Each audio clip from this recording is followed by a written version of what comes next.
Hello there, and welcome to the 92nd episode of the Retrotopia podcast.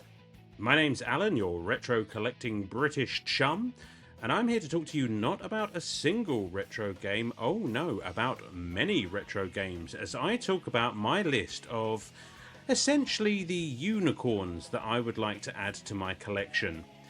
If you're new to the show, then let me introduce myself. My name is Alan and I am an addict. That's right, I am addicted to collecting games. I have a modest, though expanding collection of games, and I'm always looking to add some new things to the collection.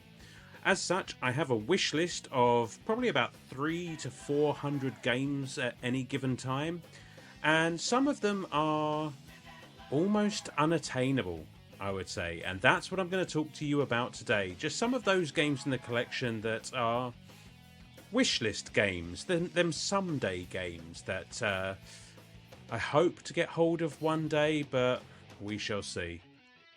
And in case you're wondering, the music you're listening to right now is from Sonic Adventure 2, which is not one of the games on the list. I already own that, but it's me. Wanted to kick the episode off with a little bit of Sonic music, and it doesn't get much better than this.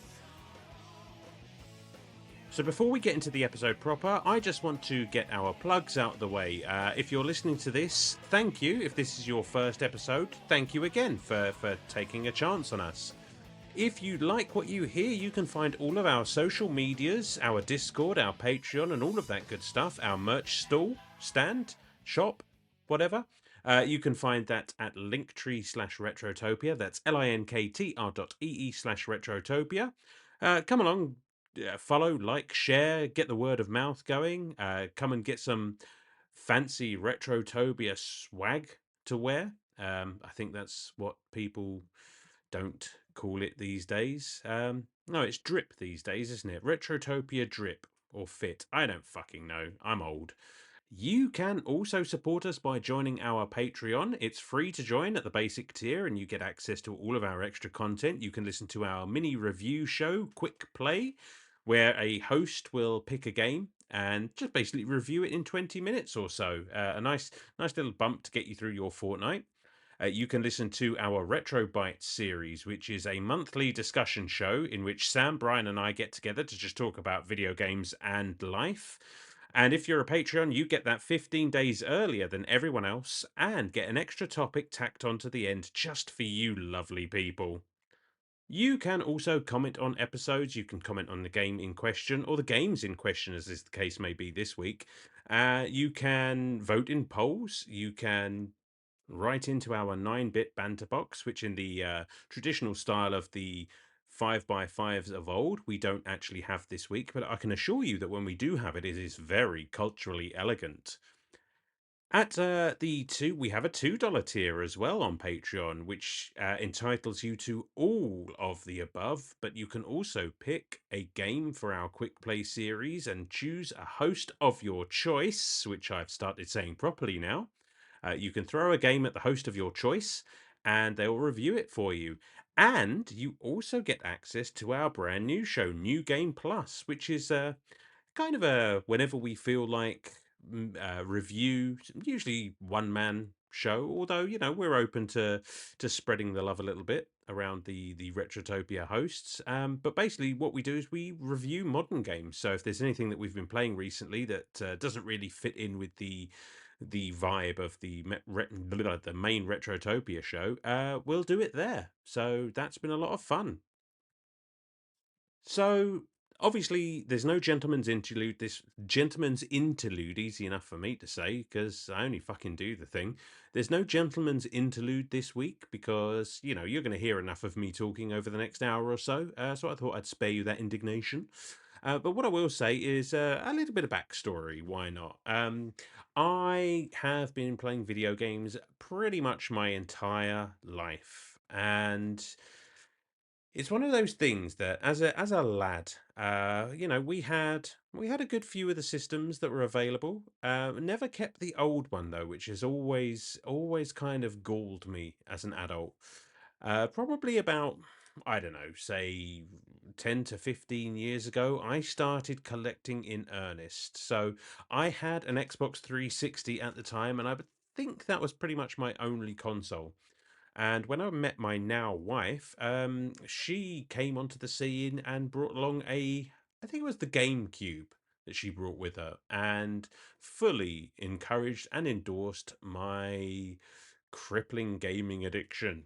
And from then on, I just started scooping up consoles, scooping up games, working on the endless problem of finding space for everything, which I've got a pretty good handle on now. We've got an entire room dedicated to gaming, and I'm coming up to somewhere in the neighborhood of about 1,000 physical games for, I don't know, let's say 30 odd systems, and I love it.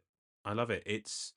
I don't spend money on fancy clothes. I don't spend money on you know colognes or jewelry or just about anything else. I like to spend my money on gaming, and I love it when payday rolls around and I can add a few more gems to the collection there. And yeah, that's basically what this episode is all about. So we've got we you guys, the you Patreons, you really came through this week because I asked for some questions, some comments. I wanted you guys to give me some of your gaming white whales as well, and you came through. So I decided to bake these questions into the main episode wherever I thought they'd fit best. And this is kind of a loose list. It's nothing really set in stone. I mean, the order is kind of in a ranking, I guess, but there's a fair amount of shuffle, because truth be told, getting this down to about 10 games with a few honorable mentions as well was a very, very difficult task. Basically, I want everything. I want all of the games, please. So, if you guys could just go ahead and join the Patreon there, throw a couple of bucks at us, so I can become ridiculously wealthy and buy all of these games. That would be great. I would appreciate it.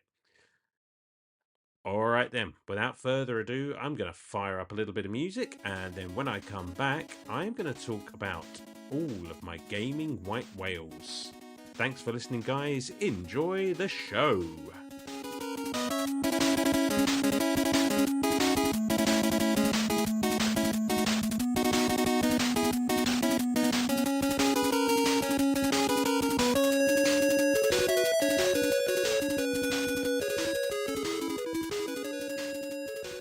Man, there is just so much good video game music, right? I mean, that, of course, was Wily's Castle from Mega Man 2, which is a series that does not appear in this ranking, although it is a bit of a gap in my collection that I've been meaning to fill. I've got I guess, the collected edition, I think. But having those NES carts, that would be something I need to look into. All right, plenty of games to get to, so let's stop wasting time. Now, I do have 10 games ranked for this. I do have 5 honorable mentions, and I have a bunch of your comments slapped in as well. So let's get on with this. And we're going to kick off with a couple of comments from you guys. So Unbuckled Cape says, "Oh, mighty collector. Aside from collecting comics, I have started collecting superhero based video games here and there. If you didn't collect games, what would you collect, or what else do you collect aside from our hearts?" Yes, I do. I do collect hearts, but that's for a completely different reason altogether, and I'm not really allowed to get into it here. I don't want to incriminate myself. Um, you know what, Unbuckled Cape? It would almost certainly be comics. I do sort of collect the odd comic here and there, but nowhere near as much as I used to. I used to collect all of the Star Wars comics from the expanded universe. Back before the Disney merger and all the Dark Horse comics there. I have subsequently gotten rid of all of them because I needed the space. But yeah, comics would, I think, almost exclusively be the thing that I would collect the most if I wasn't collecting video games, because comics are awesome. Aside from what else do I collect? Nothing really. Games are my primary focus and my one true love. Sharkbite says, I would like to know what your cheapest and most expensive item slash game is. Also, your worst and best item slash game, please. Um, I mean, cheapest. There's probably a bunch of games in the collection that are pretty cheap these days. I mean, some of the sports games. I think I've got a copy of FIFA '07 for the PlayStation 2 up there somewhere that was gifted to me, and that's probably only worth like a couple of pennies, really. Such is the way of sports games; they never really hold their value. Most expensive, probably either my copy of Castlevania Symphony of the Night for PlayStation 1 or, and this is more likely, my copy of Fantasy Star 4 in box on the Mega Drive. I don't know what it goes for these days, but that's probably up there for value.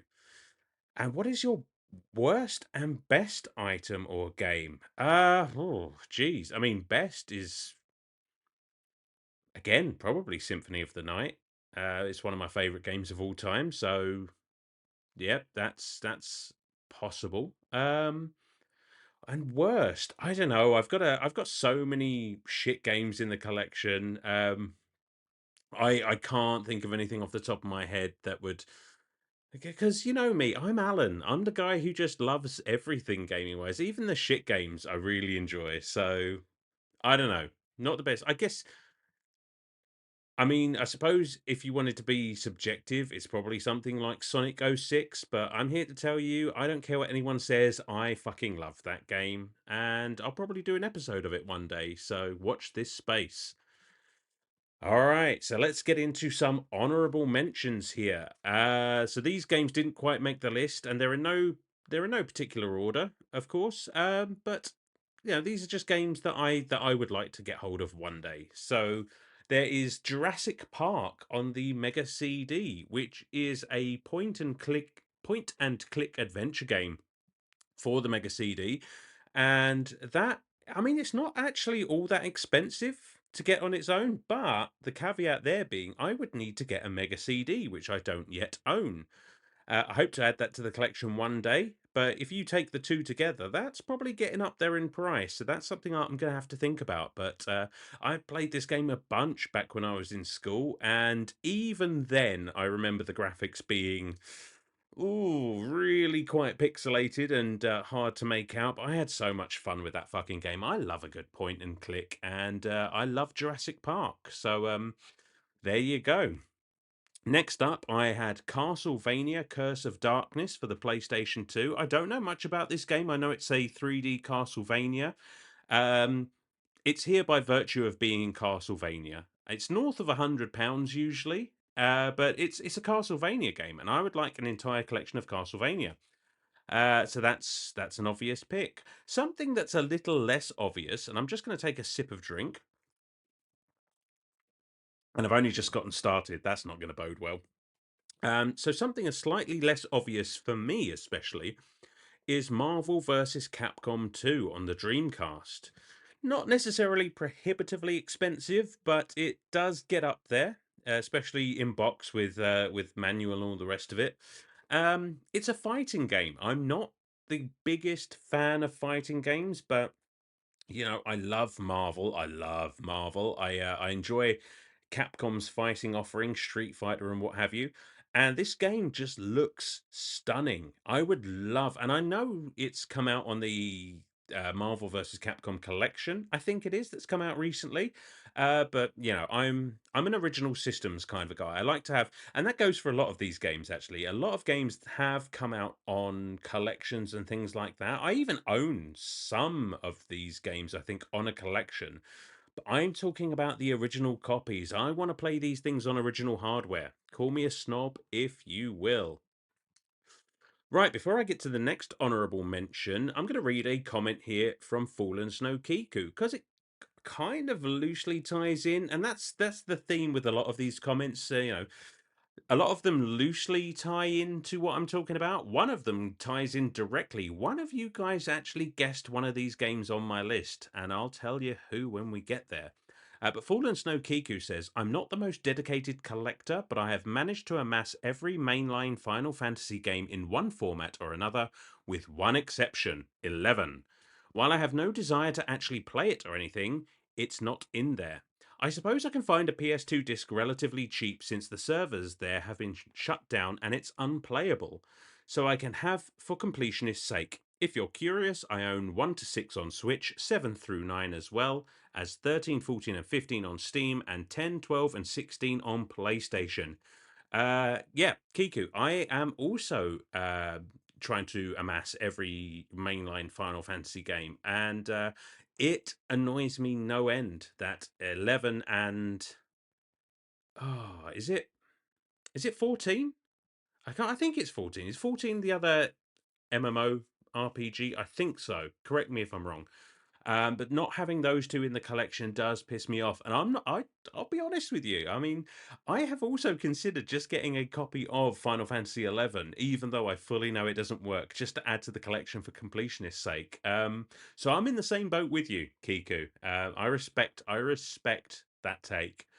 Um, Now, the reason I read this here is because it's an RPG, and that brings us to Skies of Arcadia for the Dreamcast.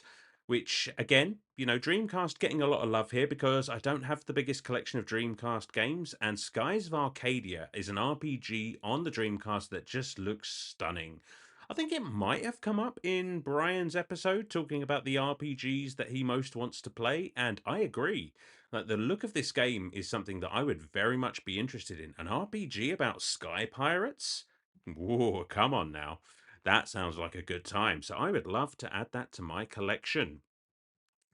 Next up, I've got another comment here, actually. I'm going to plug this one in. And we've got Super Dave, who says, This is video game adjacent, but I would like a complete set of Pokemon strategy guides for generations 1 through 4, maybe 5.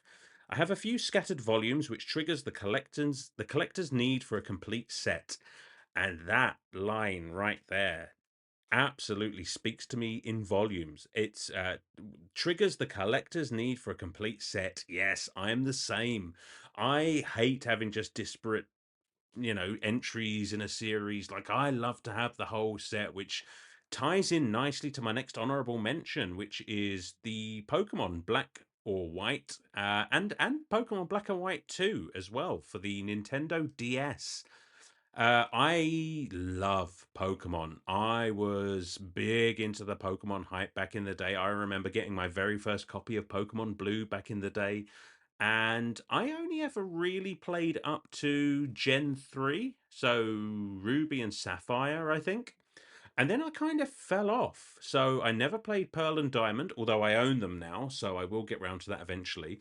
And then I just kind of fell out until I think, oh, what was it? X and Y, I think, was the next in the series that I played, and I can't remember what generation that is.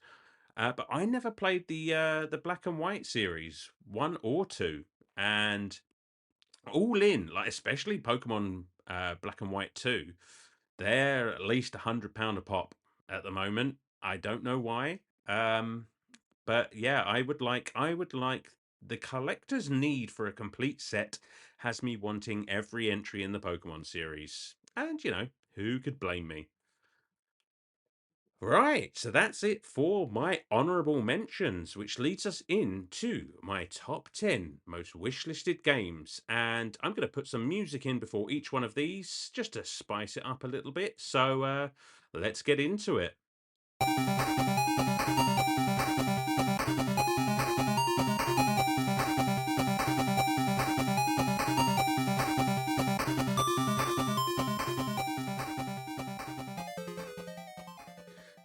Yeah, some of the music for these games is probably going to be a bit obscure because some of these picks are actually quite obscure. But number 10 on my list is actually for my beloved Sega Master System, the very first console I ever owned.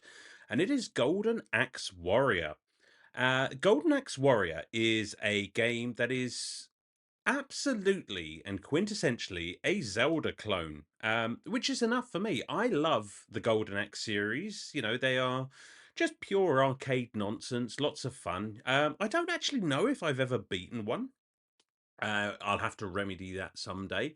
But when you told me that there is a game that is a cross between my beloved Golden Axe and my beloved Zelda, and it actually apparently does the job reasonably well, now you've got my attention. It's not one of the most expensive games that's on this list, but it gets up there around about £100, and if you have a look at this game, I mean, the music sounds great. The gameplay looks, again, as close to the Legend of Zelda as you can get. And you play as Axe Battler, I think, which is probably the stupidest name for a protagonist in any game ever. But I love it. So yeah, this looks like it's going to scratch two of my itches at the same time, and I've got a lot of love for that. So number 10 on my list, Golden Axe Warrior for the Sega Master System.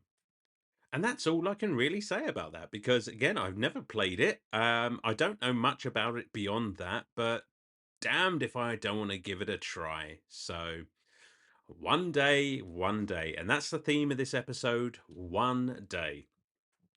So, before we get into number 9, I'm going to read a comment from Super. No, I assume it's Super Jez or Super JES. I'm going to say Super Jez because I like the way it sounds. So, Super Jez says, so I'm mostly an SNES collector, but will throw some cash at NES and Game Boy from time to time. That being said, Hagain I think that's Hagain. I'm not sure. I've not heard of that one. Hagain will always be a knight in shining armor to me. It's a really fun game and obviously extremely rare. I also used to own Little Samson complete in box. Sold it for $300 back in the mid 2000s. That one still hurts. Yeah, Jez, it's never nice when I'm sure you needed the money at the time, and you've got to do what you've got to do. But I mean, I too sometimes look back on all of the games and the consoles and what have you that we used to have and just think, what if I just get hold of those, and God, what would some of that be worth now? I tell you what, it'd be worth nothing because I wouldn't sell it. But the reason that I threw your comment in here is because you mentioned the Game Boy, and that was as close a segue as I could get to my number 9.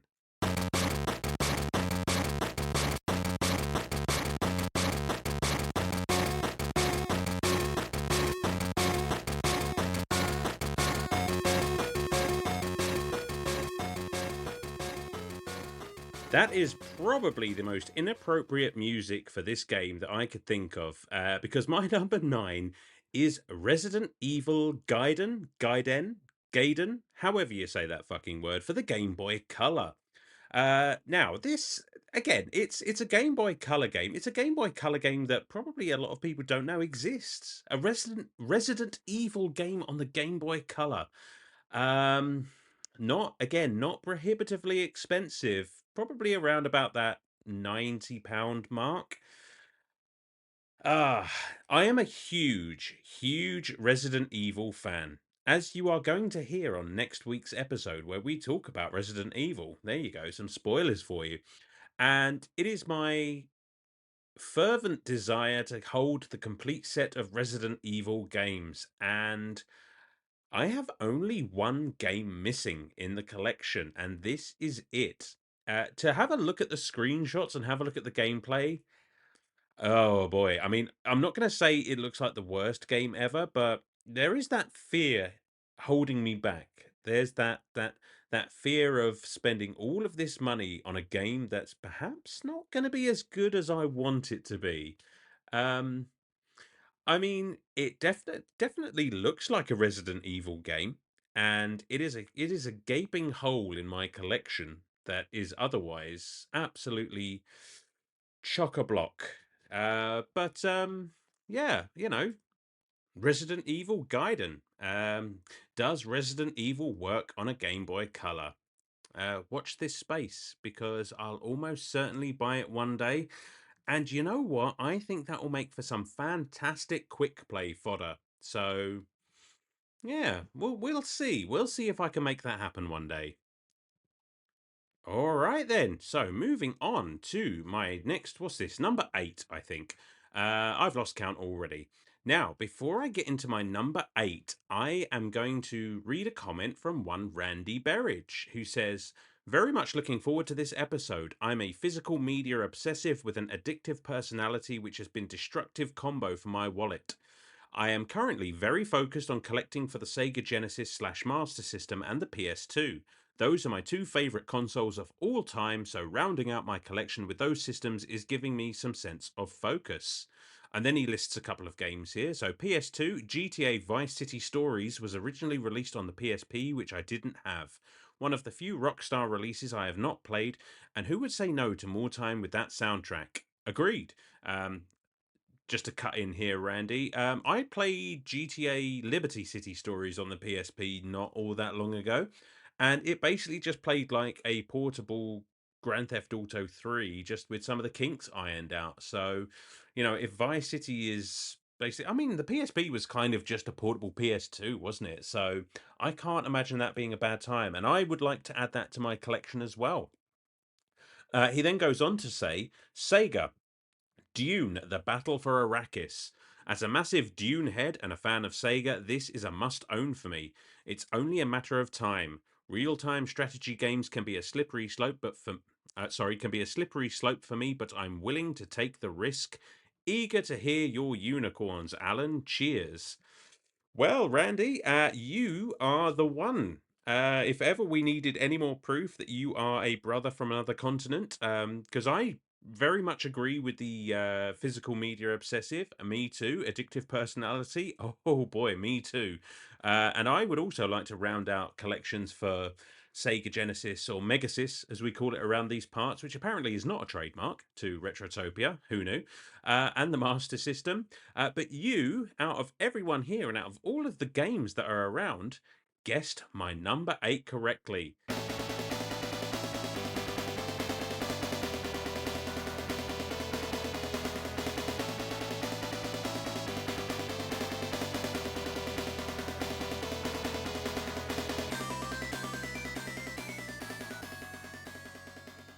Yes, as it turns out, my number 8 is in fact Dune 2 The Battle for Arrakis for the Sega Mega Drive. And I'm going to call it the Mega Drive now because I don't want it for the Genesis, I want it for the Mega Drive. Well done, Randy. Well guessed out of all of the games I could have chosen. But yes, I'm not the biggest real-time strategy guy, not these days, but back in the day, I used to play quite a few of them. I loved my Command and Conquer, my Red Alert, and what have you. And I was it Alpha Centauri? I think was that a Sid Meier's game? I think so. I really enjoyed that one as well.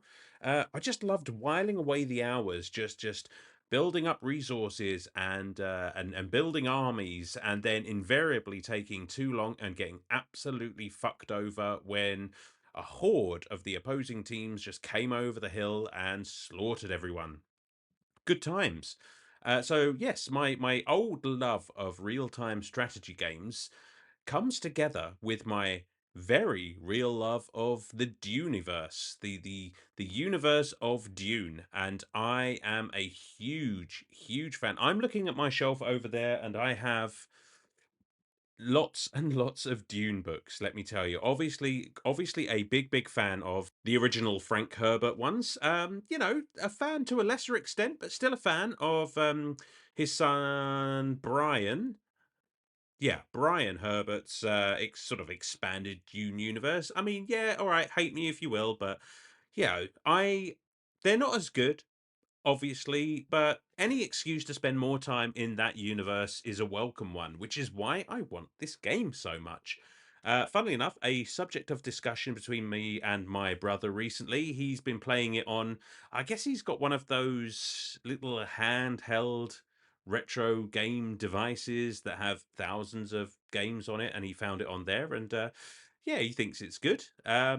This game has been staring at me from the window of my local game shop, not 10 minutes away from where I am sitting right now. It has been staring at me from the window of that shop for well over a year now. It's £85. So again, it's not sky high, but it is a bit of an ask for a Mega Drive game. And I think it's just waiting for me. I think it's just waiting for me to pull the trigger, come down there and give it a new home. And I mean, the idea of building up resources on good old Arrakis there, and fighting sandstorms and sandworms and the bastard Harkonnens. I hate those fucking guys. Yeah, sign me the fuck up. That sounds like a good time all over. So, Dune 2 Battle of Arrakis for the Mega Drive, and in at my number 8.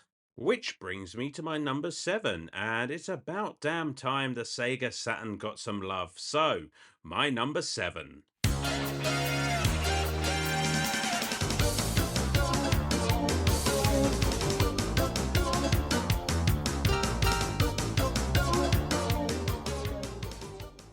For the record, this one has the absolute favourite track name out of all of these for me, because that was Jazzy Sabotage. Telling y'all it's a Jazzy Sabotage. So, in at number 7 is Guardian Heroes for the Sega Saturn. Now, we played this, my brother and we played this game so much back in the day. I'm not even sure how we came to own it, or whether we borrowed it, or I don't think we rented it. I have the memory of a goldfish, a particularly ignorant goldfish, let's say. My brother would probably know, but there's no chance he's listening to this. So we used to take our Sega Saturn with us every weekend when we'd spend the weekend round our nan's house, and this was one of the games that I remember playing quite a lot. If any of you have ever played it, you already know, but this game has an absolutely gorgeous cartoony art style, and it's a beat 'em up essentially. Um, with all the fun that that entails. I mean, I'm a big fan of the beat 'em up genre. Again, I say it a lot, and I've said this about a few genres now, but again, the purest form of gaming, up there with whatever else I've said so far. Basically everything. I throw these accolades round like nobody's business. But yeah, it's kind of a medieval looking beat 'em up. I don't really know how much more to describe about this one. It's just pure fun. It's been years since I've played it. I don't remember much about the levels. I remember the characters. If you look them up, they all look fucking crazy. It's great. But it was just tons of fun. We just sunk so many hours into this one. Um, and I would like to have it back. I would like to have that little slice of my childhood back, and see if it holds up as well as I remember. I mean, I definitely remember that it had branching paths, which was, gave it a lot of replayability. You could get to different levels, different bosses, and things like that. And it's developed by Treasure. And if you can find me a bad Treasure game, please let me know, because I'll review it and see if it's actually bad. But Treasure, Gunstar Heroes, Alien Soldier, I think, and a slew of other games. They back in the day they were firing on all cylinders, and just well known for that fast-paced, hectic gameplay style. And this is a great example of that. And I've just recently got a Sega Saturn, as you know, if you've been listening to the show for any amount of time. And it's the collection is in its infancy, but this is definitely one that's going to have to go into that Sega Saturn collection. So bring it on. Okay, then, before we get into number 6, we've got another comment here from a Mr. Hooley, who says, probably Fallout Brotherhood of Steel for the Xbox/PS2, just because it's the only one I don't own in the series, but I'm not paying $80 to give it a try. Yeah, Mr. Hooley, I can appreciate that take there, because I mean that's with a lot of these games, especially with the state of the retro game resale market, there are a lot of games that are perhaps valued a lot higher than their actual worth. I mean, quite famously, I remember back on the Kirby 64 episode, um, I actually played that on Nintendo Switch Online. It was on my gaming wish list for a time, and that was a game that was north of, oh, I don't know, 120, £140. And as it turns out, when I played it on the NSO, it was a fine game, but so short. And I definitely would have felt burnt if I'd sunk all of that money to find out that that's all I was getting back. So I get that. I get that, Mr. Hooley. Um, but your take about It's the only one in the series that you don't own. Leads me into my number 6.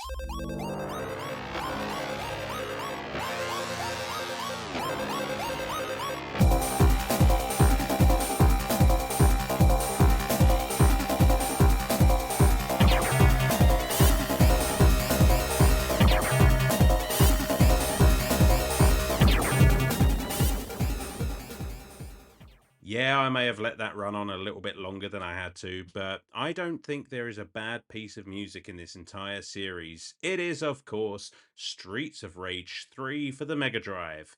Now, I am a big fan of Streets of Rage 1. Famously, a big fan of Streets of Rage 2, which if memory serves, is the one we reviewed on the show, and I had plenty of good things to say about it. I've played and owned Streets of Rage 4, which I got on the Nintendo Switch a couple of years back, and me and the missus played through that one New Year's Eve and fucking loved it. Streets of Rage 3 is the only one in the series that I don't own. It is up there in price, between 100 and 150 pounds, and I've heard I've heard perhaps unsubstantiated rumors that it's not as good as some of the others. And I have to wonder how. I have to wonder what it is that I think out of the entire series, this is the one that sort of divides the fan base more than any others. So I would like to know why. I mean, it looks great. The music sounds fantastic. I mean, granted, the characters are a bit weird. I mean, what is it? You play as a fucking kangaroo or something? Am I getting that right? Is there a kangaroo in Streets of Rage 3? I'm gonna look that up right now as we talk. Because if that's the case, I think that's actually a mark in its favor. Streets of Rage 3 Kangaroo. Yes, Roo. A kangaroo with boxing shorts and boxing gloves on. I mean, look at that. I mean, come on. That can't be a bad thing, surely. Um, I will add this to my collection one day. Absolutely. I mean, I have number 1, I have number 2, and I have number 4. Now, for those of you here who are like myself, like Mr. Hooley, don't like having gaps in our gaming collection. I mean, how can I possibly resist just plugging that hole? So for better or worse, I think I'm gonna have to pull the trigger on this one sooner rather than later and just find out what it's all about. I mean, is it the combat? Is that? I mean, because they can't have screwed the combat up, surely. I mean, it's Streets of Rage. There are 3 other games where they get it perfect, so it can't be that. I don't know. I would just love to find out. So Streets of Rage 3 in at my number, whatever the hell it was, number 6 on my wish list. Okay, so before we get into number 5, we have another comment. Blue Yoshi 94 says Kirby's Nightmare in Dreamland and Pokemon Emerald, both for the Game Boy Advance. Speaking of Game Boy Advance Kirby games, I would like to recommend, if you haven't played it yet, Kirby and the Amazing Mirror. It is on Switch Online and it is a Metroidvania Kirby game. Good shout, Blue Yoshi. I have actually played Kirby and the Amazing Mirror. That's the one. I've played that one. Kirby and the Amazing Mirror. Uh, I have it on the Game Boy Advance, which to this day is still probably my favorite handheld console of all time. And yes, that game fucks. It is absolutely brilliant. Looks spectacular on the console, and a Metroidvania on a handheld console. I don't even care if it's a Kirby one. I like Kirby. I shouldn't say that. Kirby is a good time, but a Kirby Metroidvania, sign me up. And I did. I signed up and I played it. Um, Pokemon Emerald as well is one that I could have put on this list, but I did not. But so good shout, very good shout. But I mean, you mentioned a Nintendo franchise, which again, in the spirit of flimsy segues, leads me into my number 5.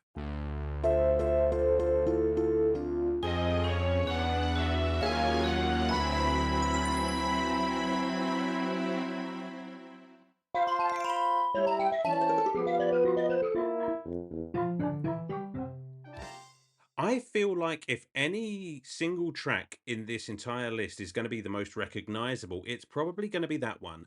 That is from Paper Mario on the Nintendo 64, the very first Paper Mario game. And I know what you're going to say. It's on Nintendo Switch Online, I think. I haven't checked, but I'm almost certain it's on there. And I could just go and play it there. But that's not what we're here talking about today. I want the physical copies. And I've never played Paper Mario on the Nintendo 64. Matter of fact, my only experience with Paper Mario was the Origami King, which came out on the Nintendo Switch just a couple of years ago, and I really enjoyed that game. I thought the art style was absolutely gorgeous. I mean, there's no way that you can make a Paper Mario game look like shit.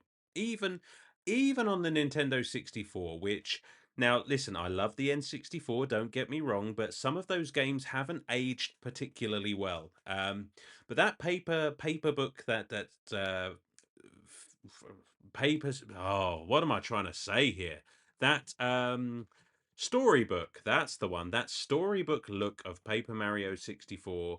I just think it looks great. I think it looks awesome. Again, it's way up there in price. In fact, you know what? Let me just look at what it's currently going for on my beloved app here, and because I think it's yeah, see, Thousand Year Door, I did pick up for the GameCube, not all that long ago, in fact. And I can't start them yet. I cannot play. I listen. If you're like me, you like to do things in order. £170 for Paper Mario 64. This has been all over the place, but I've been doing this for 40 minutes now, and by God, it is difficult to do a podcast all by yourself. But yeah, £170, and I'm sure it's going to be a good time. Again, it's the Kirby 64 thing. I don't know how long it is, but it's a Mario game, and it's very well spoken of. So I can't imagine that this is going to be much of a risk, right? Right? I mean, let me know if you've played this game right into the show. Let me know if it's any good. Again, one day when I have a spare 170 odd pounds lying around, I will get this for the N64. So, so there. All right then, and in keeping with the theme of the Nintendo 64, and as this show gradually breaks down even further than it already has, I'm going to move on to my number four.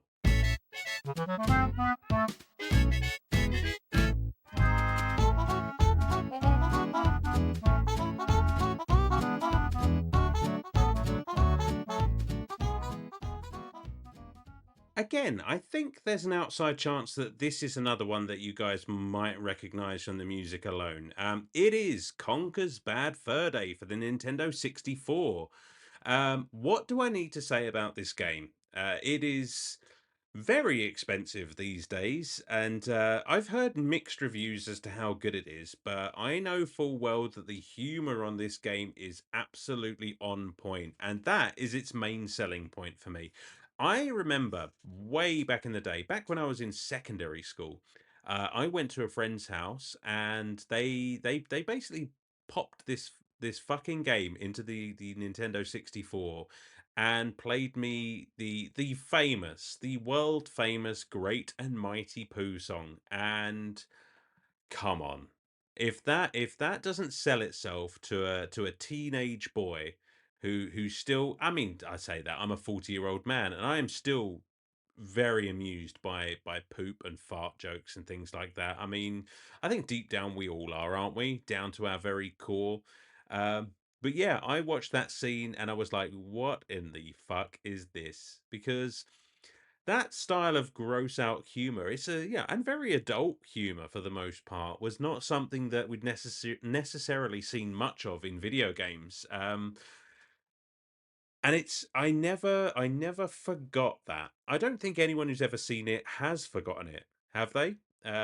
So I've just never given it the time, and I know it's on the rare replay. But again, not going to repeat myself. That's not the point.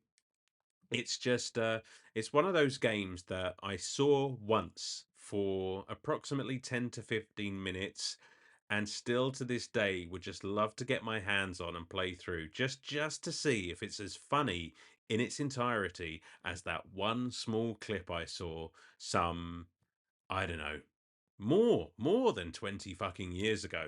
That's how much of an impression that it left on me. So yeah, Conker's Bad Fur Day. You better be as funny as I fucking think you are for the price that you're asking. But you have earned a spot at number 4 for nostalgia and longevity alone. So before we get to my number 3, I've got another comment to chuck in here, and this one comes from the Big Deal. And he says, "Warning, long post, so feel free to not read it on the air, but wanted to share the story." Oh, I'm going to read it, buddy. "For the longest time, my white whale was WWF Rage in the Cage for Sega CD. I was a big fan of the WWF LJN games of the 90s like Royal Rumble and Raw, and wanted to play this ever since I saw it in an electronics boutique back in the day, knowing I'd never own a Sega CD. Well, around 2005, I bought a Genesis and a Sega CD at a flea market with a few games, including this. Needless to say, I was beyond disappointed when I got it home. It had a larger roster than its Genesis counterparts at 20 wrestlers versus 12, including members of tag teams the Head Shrinkers and the Nasty Boys, but no tag team matches or anything outside of one-on-one, including the Royal Rumble match. The cage match in its place was boring, with the only mechanic being climbing slightly higher than usual, and the real only addition from the Sega CD technology was a series of low-grade black and white FMV videos on the select screen. Nothing of the other CD games were worth playing. Oh, sorry, none of the other CD games were worth playing, but I salvaged the purchase with the addition of a few of my old favorite Genesis games before getting rid of it shortly thereafter. Oh, buddy, there is nothing worse than wanting a game like that for so long, only to get it and finding out it's a disappointment. And that's the risk. That's the risk with retro game collecting, especially with the prices going up and up and up. I hope that bubble's going to burst. I've been hoping that for years. I don't know.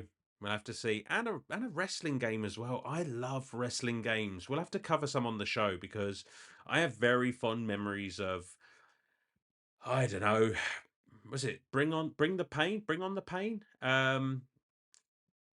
Definitely, was it SmackDown versus Raw of 2007? I played to death. And I'd like to try some of the N64 ones that I missed as well. But yeah, definitely things that I'm going to add to my collection. Um, I'm sorry. I'm sorry, buddy. I'm sorry that you had a bad experience with a much sought after game. But the reason that I put your comment on here is because that was a bit of a saga to read, which leads me into my number 3.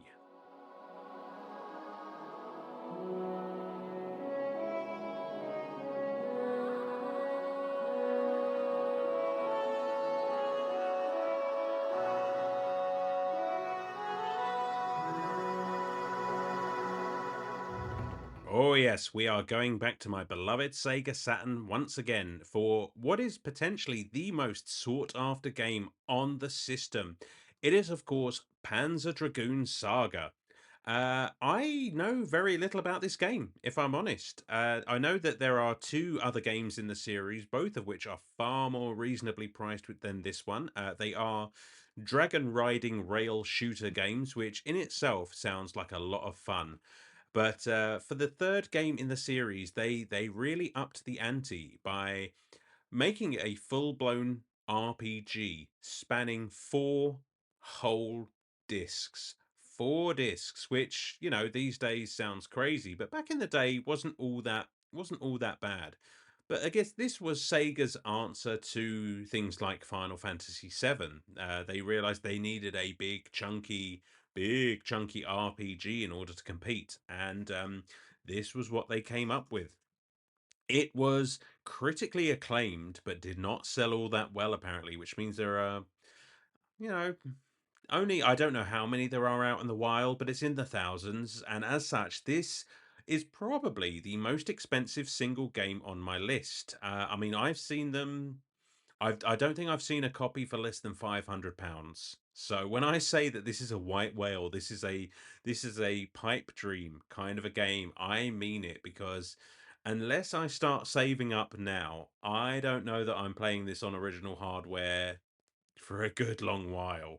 But I think this, again, my love for the Sega Saturn and my recent acquisition of one, this has to be on my radar, right? It's the cream of the crop, yeah, on that system, and I just what an honor. What a not an honor so much, but what a bragging piece that would be to have that on the shelf. Yeah, I'd love to give it a go. I hope it doesn't suck. I mean, it gets good reviews and it is very, very highly regarded and very highly sought after, but who knows? Who knows? Maybe if I come into some money, I'll add this to the collection and then move somewhere where nobody can find me, so nobody can come looking for it. But there you go. Yeah, some more love for the Sega Saturn on my list at number 3, Panzer Dragoon Saga for the Sega Saturn. Oh, we're nearly there, guys. I mean, this has been something of a saga in itself. A lot of talking for just one man. But while we're talking Sega, I am going to talk about one of the biggest gaps in my gaming collection. Full stop. And the annoying thing is this was not so out of my reach back in the day because I actually had the system that it was on. Yes, I was one of the few who actually owned a 32X, which brings me to my number 2.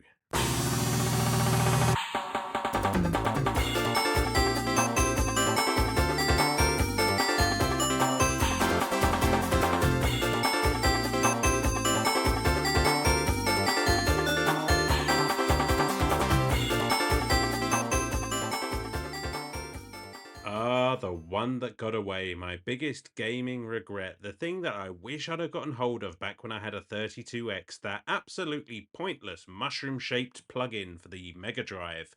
It is Knuckles Chaotix.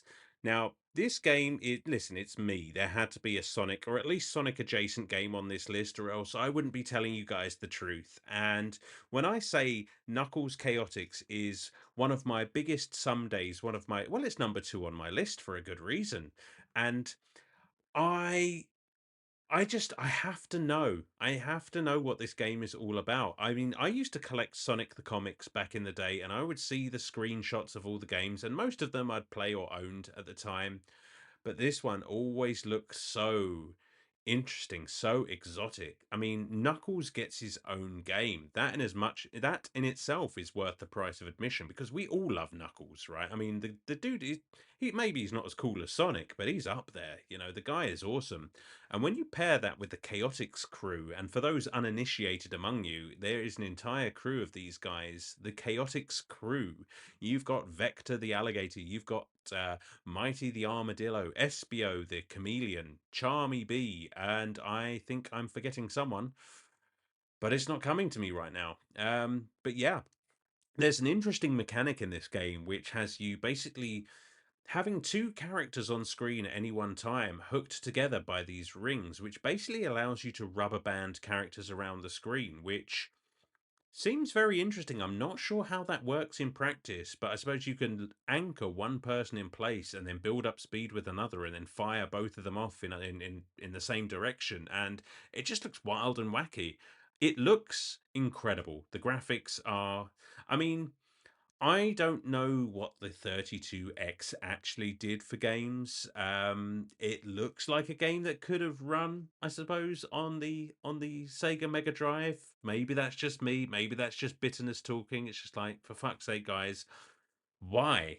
Why has this game not been ported to anything else? And I know I've been saying the whole episode that I want to play these on original hardware, but this is the true definition of a white whale because not only do I have to buy what is already a very, very expensive game, but I also have to buy a 32X, which, as you can imagine, I mean, I suppose they're not difficult to come by, but I can't imagine that they're very cheap. I don't think many of them sold.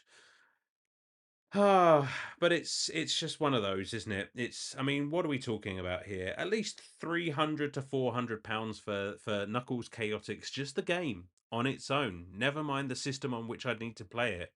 And then there's all the wires and the plug sockets and everything. I would potentially need to.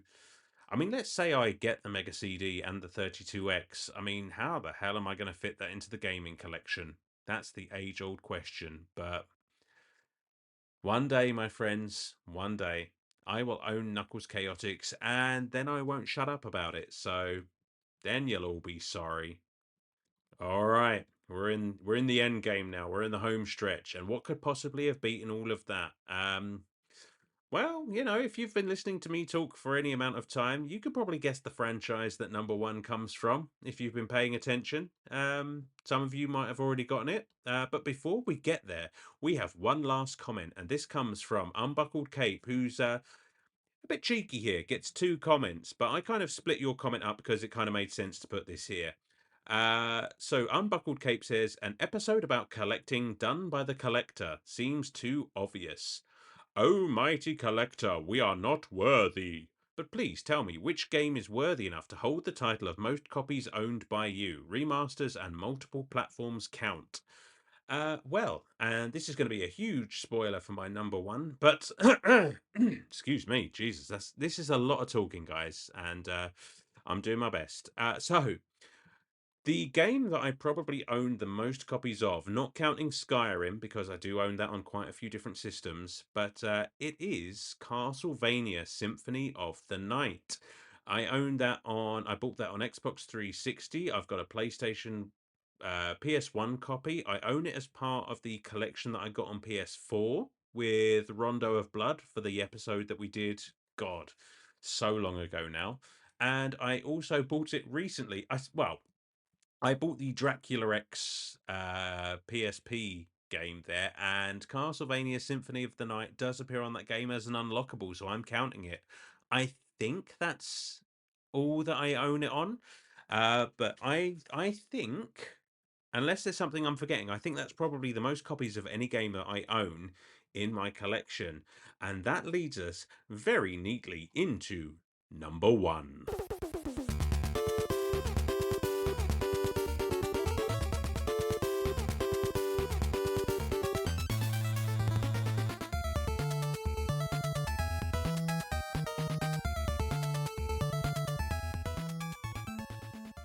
Oh, when I tell you that that music just powered me up, that just gave me the strength to push through to the end of the episode. It's, of course, Castlevania 3 for the NES. Now, why is this number one? There are games that are far more inaccessible. There are games that are far more expensive.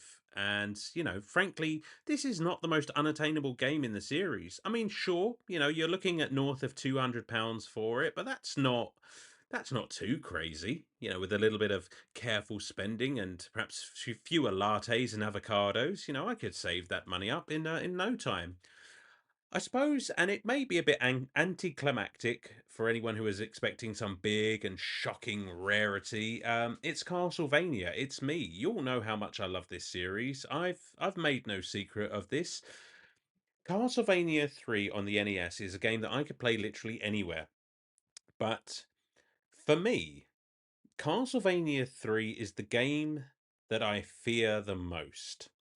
I have a bit of a reputation around these parts as being as a completionist. We laugh and we joke. I beat games quickly and then move on to the next one. And I have beaten every Castlevania game that I have played thus far. And I'm working through a collection of the entire series. I'm leaving this one for last. Everything I've heard about this game, everything that I've seen of this game, just paints it as the epitome of difficulty for Castlevania. And I'm not gonna lie, guys, that does put the fear of God in your old friend Alan here. And I've always just had this vision that this would be the final hurdle. This will be the last of the Castlevania games that I beat. I am going to earn my stripes on every game in the series up until this point, and this will be the true test of my Castlevania abilities. May sound overly dramatic, but then hey, so is Castlevania. It is the inspiration for the absolutely outstanding Castlevania series on Netflix, and I cannot stress enough, if you've not watched that, then please, please, please go and watch that series. It's incredible. Um, this just feels like the culmination, the end of a journey, the completion of a quest is beating Castlevania 3. And I think the series deserves me doing that on original hardware, the way it was supposed to be played. You know, Does that make sense? I hope it does. You know, it's just, again, it just comes down to the spirit of collecting to me as we wrap this thing up. It's just, there is something to be said about playing these old games on their original hardwares and just feeling a little bit of that magic that happened back in the day. I mean, games will be remade and remastered and repackaged and put out there again, and I'm all for it. You know, the preservation of games is just stupidly important. I mean, it's an art form, guys. It's something that should be preserved and shared again and experienced by new generations, just who hopefully get the same joy out of things that we do. Um, but for me, there's just something pure about playing these wonderful games, these wonderful pieces of art on the original systems as they were meant to be played. And that's why retro collecting for me is so important. You know, it's the connection with the past that I love so dearly. And you know, that's kind of what Retrotopia is all about. You know, we talk about these old games with love, and you know, they it just brings us joy to reminisce the good games, the bad games. That's what we're here for, a combined love of the past, and that's what you're here for as well. So, as I close the episode, I'd like to thank you all for listening. I'd like to thank you for checking us out and listening to Retrotopia. You know, why not come and let me know what some of your gaming white whales are? You know, join us on our socials, join us in our Discord, all of which you can find at linktree/retrotopia. That's linktr.ee/retrotopia. And if you like what you've heard, perhaps give us a good review, share it with your friends, just get the word of mouth going. Let's get some more ears on this thing and just help this show grow even more as we close in towards our 100th episode. It's been a hell of a ride. Um, Come and join our Patreon. You know, it's free to join. You get all manner of extra content, extra shows. There is a paid tier as well for $2 where you get all of the above, as well as, you know, our new game plus series and all of that good stuff. But even if you do none of that, I just want to thank you for listening and thank you for getting us to where we are today. I think next time, what are we doing next week? Oh, Resident Evil, my beloved series. Oh, all of my Christmases and birthdays come at once because I have been plugging for that episode for Christ. It's got to be over a year now, surely. How long have I been doing this show, man? I'm surprised they haven't fired me yet. Shh, don't tell them. Don't tell them. Don't tell them I'm still here. I don't think they've noticed. Uh, all right, guys, that's going to do it. Once again, thanks for listening, and I hope all of you are able to get hold of your white whales one day and just enjoy the hobby, have fun, and game on.